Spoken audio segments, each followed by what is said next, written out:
Ao entrar em certa aldeia, lhe saíram ao encontro 10 leprosos, os quais pararam de longe e levantaram a voz dizendo: Jesus, mestre, tem compaixão de nós. Ele logo que os viu, disse-lhes: Ide e mostrai-vos aos sacerdotes. E aconteceu que, enquanto iam, ficaram limpos. Lucas 17, 12 a 14. Vários tópicos interessantes podem ser encontrados nesses versículos.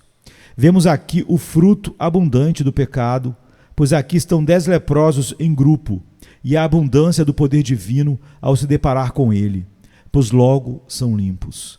Também vemos que Cristo vem em primeiro lugar e a cerimônia em segundo. Primeiro a obra da graça, depois sua demonstração exterior. A ternura do Senhor para com os proscritos, a atenção dele à súplica feita à distância e sua consideração pela lei cerimonial a longo tempo em vigor podem fornecer, cada uma delas, uma meditação bastante instrutiva. Contudo, há um pensamento para o qual desejo chamar sua atenção e que quero reforçar em sua mente. Quase talvez a exaustão, se possível. Gostaria de gravar este pensamento como que em ferro quente no coração e na mente de todos os presentes que almejam encontrar a salvação eterna e como se relacionar continuamente com Deus. Que o Espírito Santo possa imprimi-lo em todas as almas aqui. Pediu o Salvador a esses 10 leprosos que realizassem um ato que demonstraria a fé que tinham nele, Jesus, antes que tivessem em si mesmos a menor evidência de que o Senhor havia realizado uma esplêndida obra no corpo deles.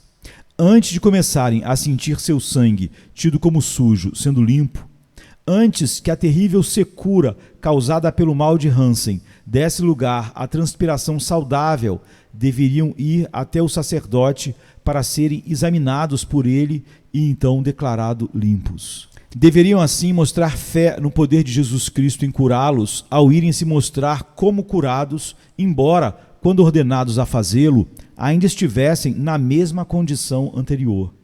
Deveriam ir para serem examinados pelos sacerdotes, já crendo que Jesus os havia curado, ou que os curaria, embora não tivessem até aquele momento nenhuma evidência que fosse de que sua carne se tornaria pura como a de um bebê.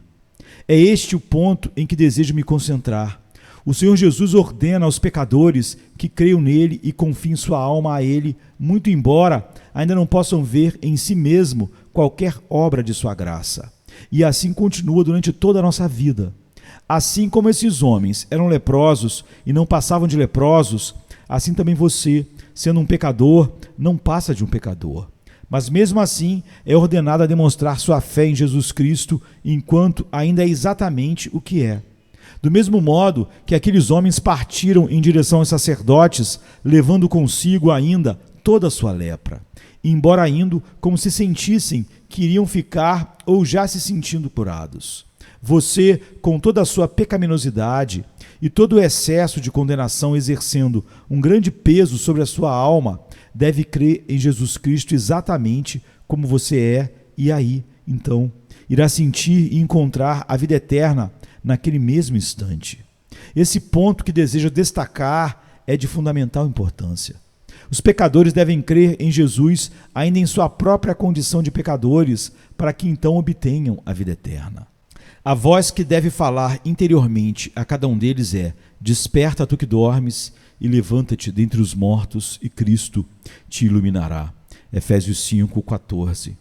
Vejamos agora quais são os sinais que os não convertidos geralmente buscam como motivo para poderem crer em Cristo.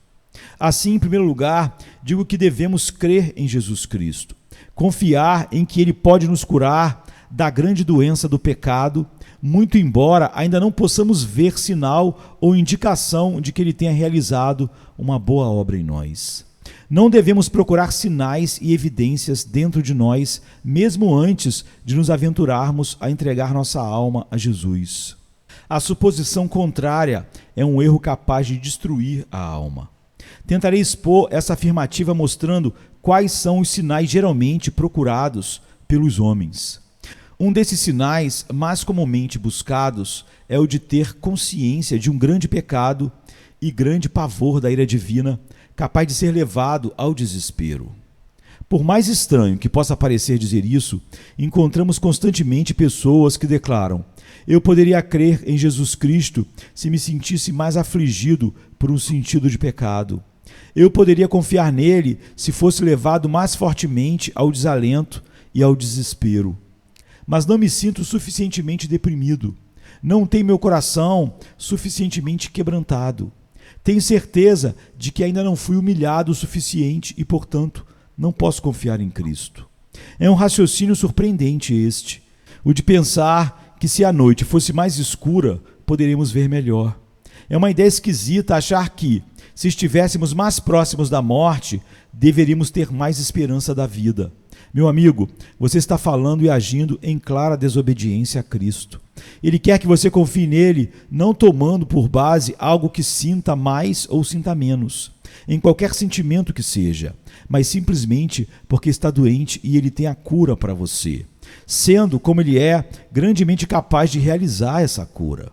Se você disser: Senhor, eu não posso confiar em ti, a não ser que sinta isso ou aquilo, então, na verdade, o que está dizendo é: eu posso confiar nos meus próprios sentimentos, mas não posso confiar no Salvador indicado por Deus.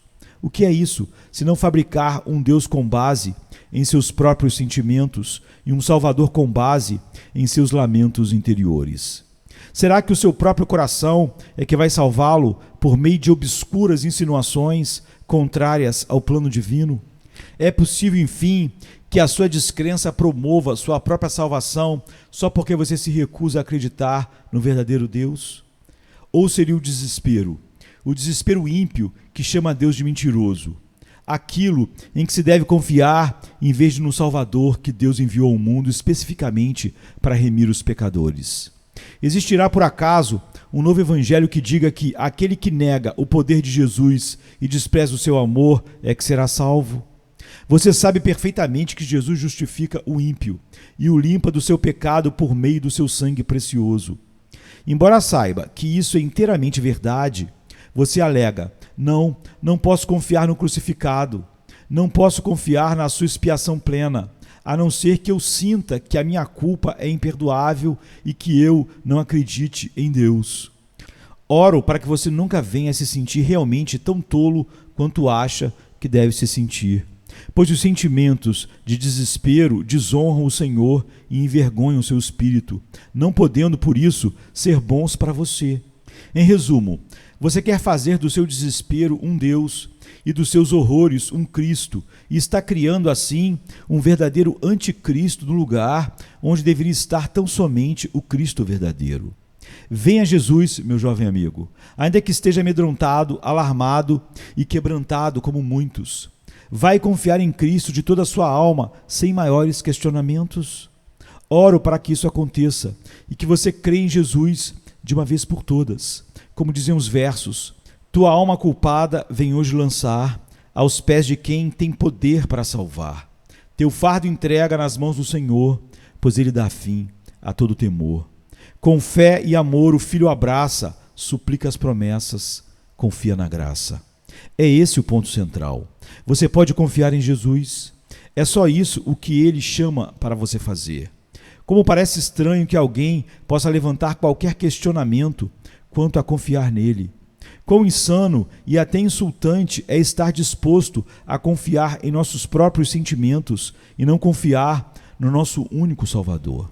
Lembre-se, aqueles 10 leprosos não sentiram mudança alguma sendo realizada neles quando Jesus ordenou que fossem até os sacerdotes para serem examinados.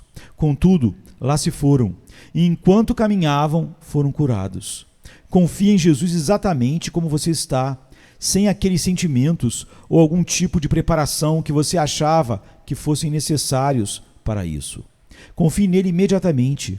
Siga-o e ele há de transformá-lo antes que você tenha dado maiores passos no caminho da fé e da obediência.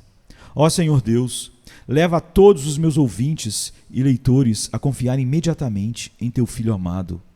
Outras pessoas acham que, antes de poderem confiar em Cristo, devem, pelo contrário, experimentar uma grande alegria. Diz uma pessoa, Ouvi um cristão dizer que, quando teve um encontro com o Salvador, estava tão feliz que não sabia como se conter e chegou até a cantar estes versos, como se ele próprio fosse um coral completo. Que prazer eu senti no dia em que me converti. Oh, pudesse eu sentir tamanha alegria como deste ditoso dia. Mas e você? Que ganharia com isso?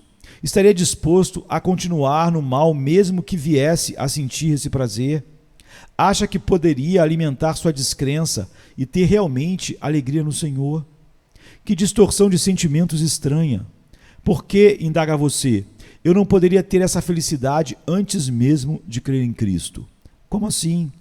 Como pode ter condição de poder manifestar essa alegria antes de exercer sua fé? Não é lógico. Se afirmarmos que determinada planta irá produzir um ótimo fruto, você vai querer ter o fruto antes de a planta vir a produzi-lo? Este é, sem dúvida, um raciocínio completamente errado. Nós, os que experimentamos essa alegria, viemos a Cristo para obtê-la. Não esperamos encontrá-la antes. Caso contrário, estaríamos esperando até hoje. Viemos até Jesus como estávamos. Alguns de nós em condição bastante miserável, mas viemos como estávamos naquele instante. Confiamos em Cristo e fomos restaurados. Depois disso, seguiu-se logo a alegria e a paz. Se tivéssemos esperado sentir alegria antes para depois virmos a Cristo, teríamos nos colocado numa posição contrária ao plano do Evangelho. Ou seja, que devemos confiar no Salvador antes mesmo de sentirmos o menor benefício que for procedente de sua parte. Veja bem, pecador, se isso não é lógico, de bom senso, não devemos tomar o remédio antes de sermos curados por ele? Não devemos comer o pão para que seja satisfeita a nossa fome? Não devemos abrir os nossos olhos antes de podermos ver? Antes de o Senhor Jesus confortá-lo ou curá-lo de maneira constatável e visível, você deve vir a ele, fazer simplesmente o que ele ordena, confiar nele para que o salve. Nem as trevas do horror, nem o brilho do prazer devem ser buscados antes da fé. Mas sim, a fé deve preceder tudo, e esta fé é tão somente uma confiança verdadeira e simples e humilde em Cristo Jesus. Ouvimos falar ainda de outros que tiveram a estranha experiência de ter um texto marcado em sua mente.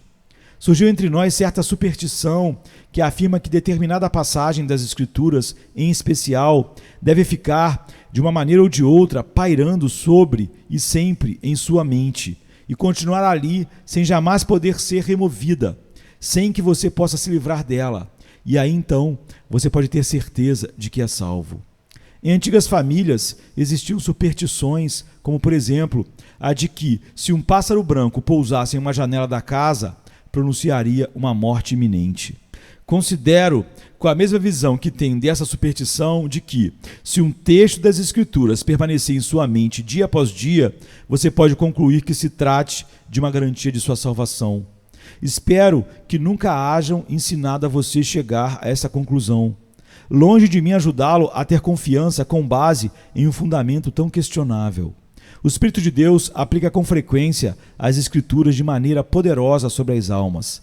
Mas esse fato jamais foi afirmado como sendo a rocha sobre a qual devamos construir nossa conversão. Você é capaz de encontrar alguma coisa na Bíblia que apoie a suposição de que a viva lembrança de um texto seja a garantia da conversão? É comum acontecer que uma palavra de Deus realmente traga resposta e grande conforto à alma. Mas por que deveria exigir você dele tal garantia?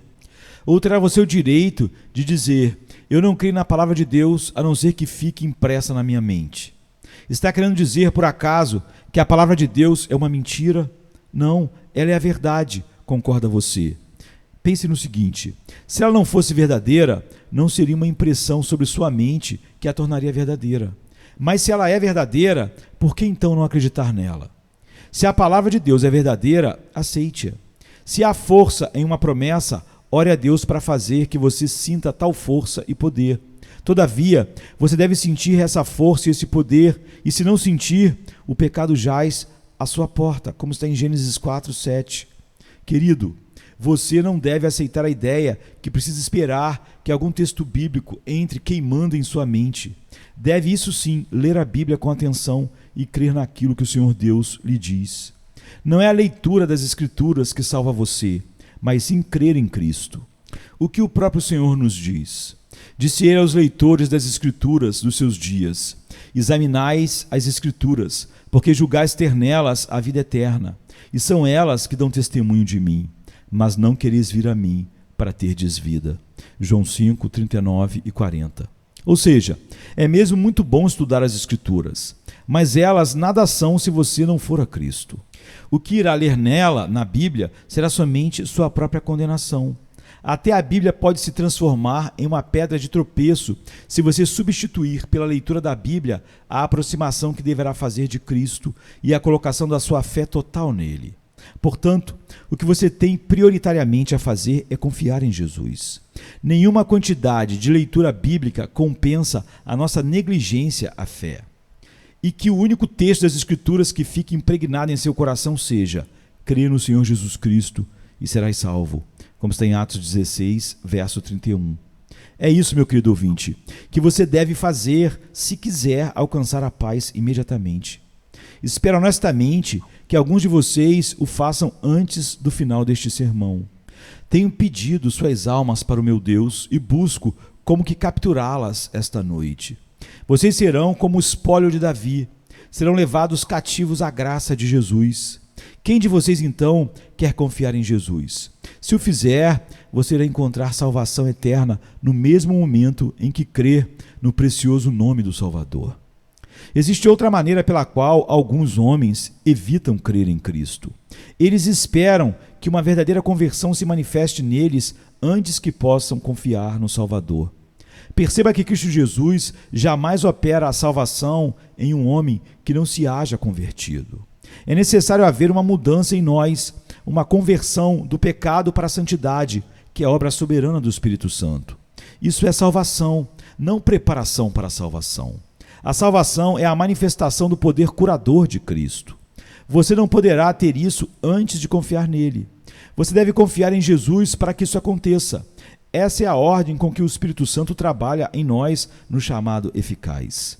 Quando você vai ao médico, por acaso diz a ele: doutor, eu só vou lhe confiar o meu caso quando tiver atingido certo grau de melhora? Bem, responderá o médico, quando você chegar até o estado de melhora e estiver perto da cura, não vai precisar de mim.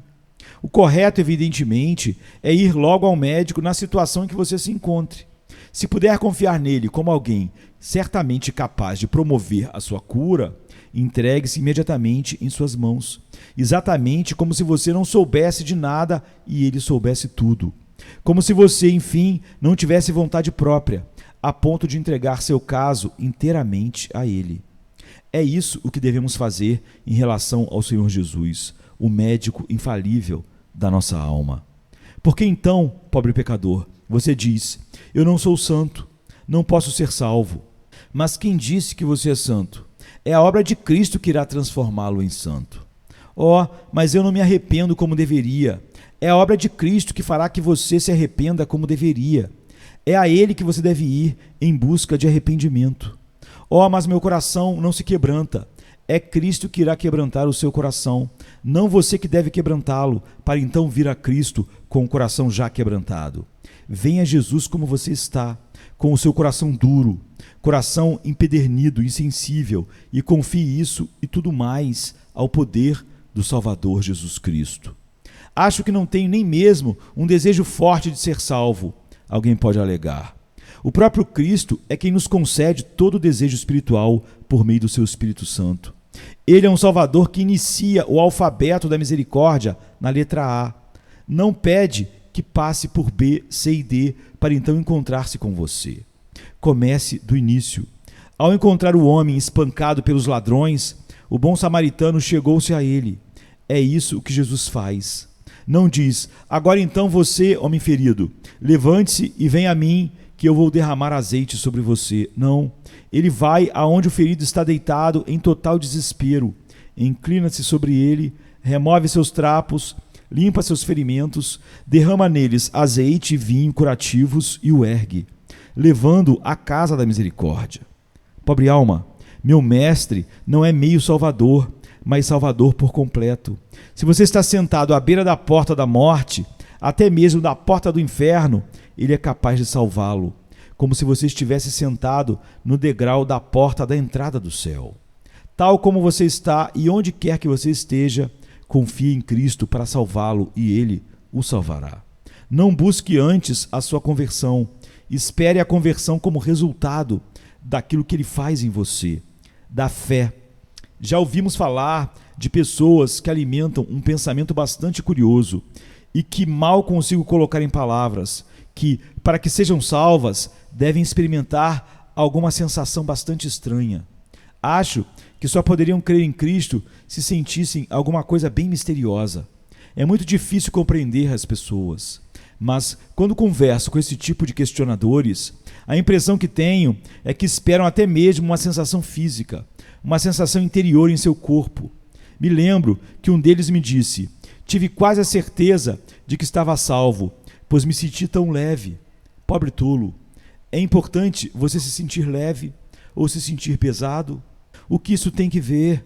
Talvez, quem sabe, você estivesse sentindo tontura ou ficasse um tanto fora de si em razão de uma grande emoção ou um grande entusiasmo. Cuidado com essas coisas sem sentido. Sentir-se leve pode ser interpretado como ter sido antes pesado na balança e achado em falta, como está em Daniel 5:27. Não é uma sensação que pode tanto assustar quanto consolar. Diz uma pessoa, mas eu me senti tão diferente. Sim, mas muitos que estão agora em um hospital psiquiátrico talvez pudessem dizer a mesma coisa. Qual é a importância, na verdade, daquilo que você tenha sentido? Não é uma sensação que vai salvar você. Crer em Cristo, sim, vai trazer sobre você as bênçãos da graça. Mas sensações ou sentimentos estranhos podem ser produzidos por aquilo que você comeu, condições do tempo, histeria ou uma centena de outras coisas. Então você não sabe que quando os políticos discutem ardorosamente ou quando algum assunto empolgante esteja em debate, um orador pode certamente provocar entusiasmo na plateia e até levá-la ao delírio? Mas e daí? Entusiasmo não salva ninguém. Muita gente se derrete em lágrimas diante de um romance ou de uma peça de teatro. Mas qual o benefício disso? Você pode ser tocado pelo entusiasmo religioso e metade da emoção ser puramente física e não haver nada da graça de Deus nela, em toda ela. A solução sábia, no caso, é sentar-se calmamente e pensar: aqui está o caminho de Deus para a salvação por meio do seu Filho crucificado, Jesus Cristo. Ele prometeu que, se eu confiar em seu Filho, vai me salvar do pecado e me transformar em um novo homem, além de curar minhas doenças espirituais. Eu confio nele, pois tenho certeza de que o testemunho de Deus é verdadeiro. Você é salvo por meio deste simples e deliberado ato de fé. O poder de crer no seu Deus é evidência de que a cura já se iniciou e que começou bem. O Espírito Santo começou a obra soberana. Se você realmente confiar nele, Jesus assumirá o seu caso e o salvará. O próprio fato de que você pode crer e de que realmente crê tem dentro de si mesmo a força essencial por meio da qual é liberto da alienação da sua mente. Quem crê em Deus verdadeiramente não é mais inimigo dele. Aprendemos rapidamente a amar aqueles em quem confiamos. Note que isso não exige nenhuma sensação ou entusiasmo singular. É algo suficientemente claro e direto. Mas não devemos nascer de novo, diz uma pessoa. Sim, sem dúvida. Aquele que crê em Cristo nasce de novo. Ou, na verdade, creu porque nasceu de novo. Embora a pessoa ainda não saiba, o primeiro sinal da vida espiritual já se encontra dentro da sua alma, uma vez que o primeiro sinal seguro dessa vida está em confiar apenas em Jesus. A pura evidência não está, portanto, em confiar em marcas, sinais, comprovações, sentimentos interiores, impressões e assim por diante, mas simplesmente deixar de lado tudo isso e confiar apenas em Jesus. Nisso reside a essência da mudança salvadora, em largar-se a si mesmo e se entregar inteiramente ao Senhor Deus em Cristo Jesus. Digamos que o proprietário de um pequeno navio tenha em sua embarcação uma âncora muito boa, uma das melhores já construídas. Mas ele a mantém dentro do seu navio, e deste modo tal âncora não serve para nada. Enquanto se acha dentro do navio, não serve para o propósito de uma âncora. Seu barco poderá simplesmente ficar à deriva e com uma âncora guardada. O proprietário do navio, porém, a admira. Ele a arrasta pelo convés e olha orgulhoso para ela. Que bela âncora! Então ela não seria capaz de segurar o navio em um dia de tempestade? Ele fica olhando admirado e admirando a sua âncora, como se fosse feita de ouro maciço. Os ventos sopram, as ondas rugem, mas ele se sente seguro com aquela âncora colocada dentro do seu navio. Que tolo! Essa âncora é totalmente inútil enquanto ele puder vê-la. A ancoragem de um navio não está no próprio navio. E se eu pendurasse a âncora no lado da embarcação? Também é inútil ali. O que fazer com ela então? Colocá-la para fora. Ao atracar o navio, deixar que ela desça até as profundezas, que vá até o fundo do mar. Ela se foi. Ele não pode ver onde ela está. Tudo bem, isto basta. Alma, coloque para fora a sua âncora da confiança. Não deixe que ela se apegue aos seus sentimentos, às suas impressões ou a qualquer outra coisa que esteja em você, mas lance-a nas profundezas das águas do amor infinito e deixe que ela se prenda em Jesus. Sua esperança deve estar fora de você.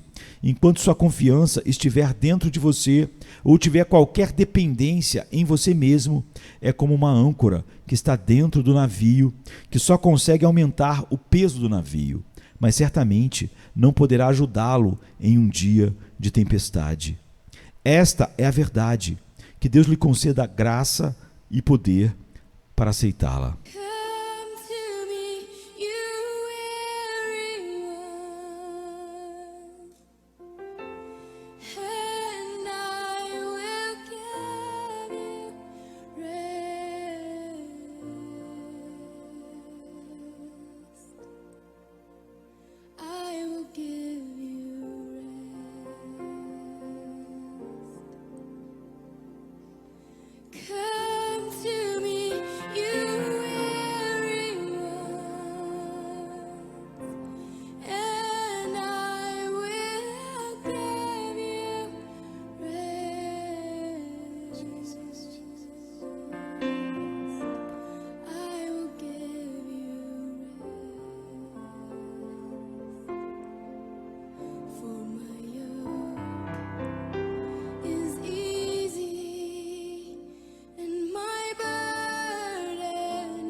Take me up.